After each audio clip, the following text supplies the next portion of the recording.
안녕하세요, 썸마입니다. 네, 오늘은 제가 현재 외국 생활을 제가 14년 정도 하면서 정말 외국 생활은 정말 자급자족이 많다라는 걸 정말 많이 느껴요. 근데 이제 최근에 제가 며칠 전에 김치를 처음 담가봤는데 김치를 담그면서 그런 생각이 들더라고요.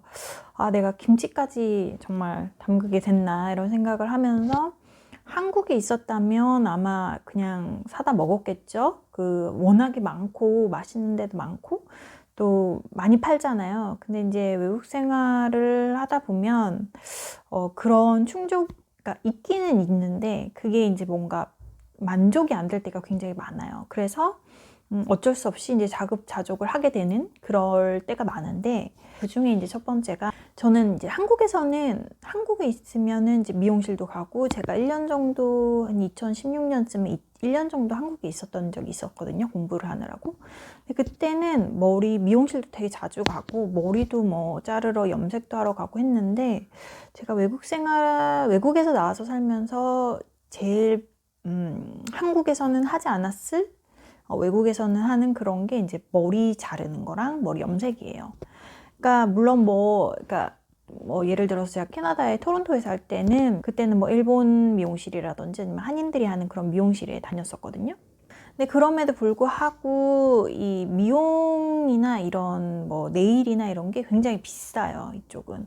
한국은 예를 들어서 3, 4만 원, 여자 미용실 3, 4만 원이면 머리 커트 해주죠. 머리 마사지 해주죠. 다 해주잖아요. 굉장히 서비스가 좋은데 여기서는 3만 원 가지고 절대 그렇게 할 수 없고, 특히 제가 이제 유럽으로 오면서 독일 같은 경우에는 머리 자르는 비용, 그리고 염색하는 비용이 굉장히 비싸요. 그래서 예를 들어서 머리를 굉장히 정말 스타일을 바꾸거나 하면 이제 미용실을 가는데, 예를 들어 앞머리, 앞머리 제가 자른 거거든요.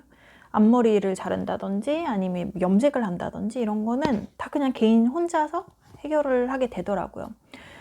비싼 것도 비싼 거고, 또 한 가지는 잘 마음에 안 들어요. 그러니까는 한국은 굉장히 디테일하게, 한국이라든지 예를 들어 제가 예전에 일본에 살았을 때는 미용사들이 굉장히 디테일하게 이제 잘라주고 막 해주고 하는데, 여기는 좀 이렇게 좀 러프하다 그래야 되나? 좀 디테일한 게 좀 떨어져요. 물론 제가 한국의 그런 헤어를 좋아하기 때문인 수도 있는데, 글쎄 저는 마음에 그렇게 들지 않더라고요. 그래서 제가 이제 캐나다에 살았을 때는 캐나다 미용실을 가는 게 아니라 한인이라든지 아니면 일본 미용사가 있는 그런 데를 다녔었는데, 여기 독일에서는 구하기도 쉽지도 않고, 그래서 저는 지금 한국에 작년에 갔다 온 뒤로 1년째 자급자족으로 머리도 조금씩 다듬고 염색도 제가 하고 그러고 있어요. 그래서 그게 좀 한국에서 생활이랑 좀 다른 것 같고, 그리고 두 번째는 이제 음식인데요. 이제 한식을 시킬 수가 있어요. 예를 들어서 김치도 그렇고, 대표적으로 김치 같은 게 그렇죠. 근데 이제 김치가 팔긴 파는데 정말 브랜드가 제한이 돼 있어요. 그래서 한국에는 굉장히 노브랜드도 많고, 그리고 시장 가면은 또 팔기도 하고, 마트에도 팔고, 백화점에도 팔고 막 팔잖아요. 근데 여기는 딱 정말 대기업에서 오는 두세 가지 그 정도의 이제 김치 종류밖에 없고, 그리고 김치도 어떨 때는 맛이 괜찮은데 어떨 때는 너무 오래되거나 그런 거를 파시더라고요. 그러면은 사도 바로 먹을 수도 없어요. 거의 김치볶음이라든지 김치볶음밥 넣을 때 빼고는 김치 먹기가 조금 애매하거든요. 맛이 별로라서. 그래서 김치 같은 거는 이제 제가 한번 담아봤어요. 그저께 한번 담아봤는데, 혹시 김치 레시피가 필요하신 분은 제 영상을 참고를 하시면 될 것 같아요. 네. 꽤 맛있게 됐거든요. 그래서 음식 같은 경우에도 좀 자급자족이 많죠. 특히 독일 같은 경우에는 제가 예전에 토론토에 살았었을 때는 굉장히 거긴 정말 식문화가 다양하거든요. 여러 나라 사람들이 살기도 하고, 정말 앞에 가면 중국집 있고, 스시 있고, 피자 있고, 햄버거 있고 다 있었는데, 제가 독일로 오면서 좀 음식이 많이 제한적이에요. 물론 베를린이라든지 저런 뮌헨이라든지 큰 도시, 대도시에 사시는 분들은 다 충족이 되실 수도 있는데, 저 같은 경우에는 좀 작은 도시에 살고 있고, 그리고 독일은 정말 식문화가 단조로운 나라거든요. 그래서 다양하게 많이 먹질 않아요. 얘네들이 대부분 먹는 게 아침에 그냥 빵에 뭐 소세지에 아니면 햄이나 치즈에 이렇게 그냥 먹는 게 대부분이라 레스토랑도 많이 없고, 그러니까 맛있는 레스토랑이 많이 없어요.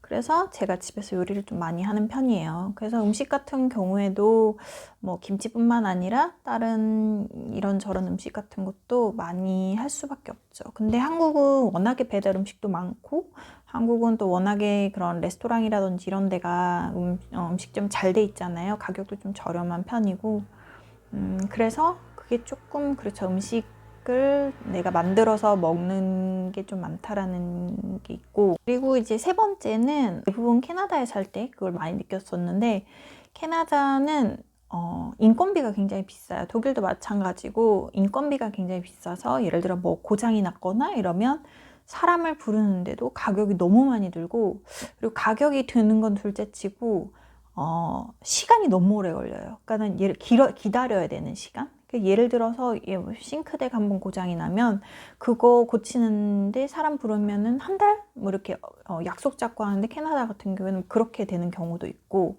그래서 되게 굉장히 우리나라처럼 이렇게 사람 부르면 바로바로 오고 바로바로 고쳐주고 또 가격도 저렴하고 하지 않기 때문에, 이제 오래 사시는 분들은 그런 거를 다 고칠 수도 있고 다 개인적으로 자급자족 하시는 분들이 많다고 제가 들었어요. 예를 들어서 뭐 집이 아파트가 아니라 이제 주택인 경우에는, 하우스인 경우에는 이제 손볼 때가 많잖아요. 그러면 그런 거 일일이 손보려고 사람 다 부르면은 돈 엄청 많이 들거든요. 그래서 이제 본인들이 고치기도 하고 본인들이 그런 걸 좀 배워가지고 하는 편이기도 하죠. 그래서 그런 거를 보면서 참 어떨 때는 한국이 그런 면에서 정말 편리하고 편한 게 많은데, 캐나다도 그렇고 제가 북미에 살았던 캐나다도 마찬가지고 지금 살고 있는 독일도 마찬가지고, 인건비가 또 비싸기도 하고 사람을 부르면 시간이 오래 걸리기 때문에, 그래서 그런 것도 자급자족을 하는 편이죠. 고치는 거라든지 이런 것도 뭐 제가 하는 건 아니지만 이제 제 남편이 한다든지, 아니면 대부분 캐나다에 사시는 분들은 아마 오래 사셨던 분들은 아마 다 웬만한 분들은 다 본인들이 손을 보시는 편일 거예요, 아마.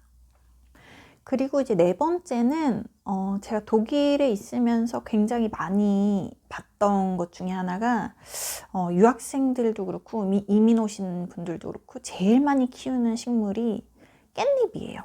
깻잎. 저도 좀 놀랐는데 사실 정말 깻잎이 없어요. 독일도 없고, 깻잎은 이 나라에서 먹는 그런 재료가 아니에요. 그래서 이제 배추 같은 경우에는 이제 김치 담그려고, 배추 같은 경우에는 이제 중국 사람들이 먹는 그런 복초이라고 해서 이렇게 좀 큰 배추보다는 조금 작은, 그게 알배추인가 뭐 그렇다고 하더라고요. 전 잘 모르겠는데 아무튼 그런 게 팔기는 해요. 근데 깻잎은 정말 안 팔거든요. 그래서 이제 유학생들 이런 커뮤니티라든지 아니면 이민 오신 분들 사이에서는 깻잎 키우기가 약간 유행처럼, 그래서 그런 깻잎이라든지 허브라든지 이런 거를 집에서들 많이 키우세요. 그리고 파 같은 것도, 쪽파 이런 것도 잘 안 팔기 때문에 뭐 그런 거라든지, 그런 한국 식재료인데 독일이나 캐나다에 잘 없는, 그래도 그나마 캐나다는 좀 이제 한인 그런 커뮤니티가 커서 이제 웬만한 건 다 파는데, 여기는 정말 잘 없거든요, 독일 같은 경우에는. 그래서 뭐 깻잎이라든지 이런 거, 작은 그런 것들은 본인들이 자급자족 하시더라고요. 그래서 제가 외국 생활을 지금 한 14년 정도 하면서 이제 생각을 해본, 자급자족을 하는 게 어떤 것들이 있을까 생각을 해봤는데, 일단 간단하게는 제가 지금 생각났던 거는 한 4가지고요. 더 있을 거예요, 아마 더. 한국은 굉장히 편리하게 이게 뭐 모든 게 정말 혼자서도 뭐 전화 한 통이면 뭐 다 되는 것들이, 사실 외국 생활하면 굉장히 불편한 점이 많거든요, 그런 점에서. 그래서 오늘은 이제 이런 자급자족에 대한 얘기를 해봤고요. 혹시 이민이라든지 이런 걸 생각하시는 분들이 계시다면 제 영상을 참고를 하시고 그런 것들을 좀 생각을 하시고 오셨으면 좋겠어요. 네. 그러면은 저는 또 다른 내용으로 더 좋은 영상 올려드릴게요.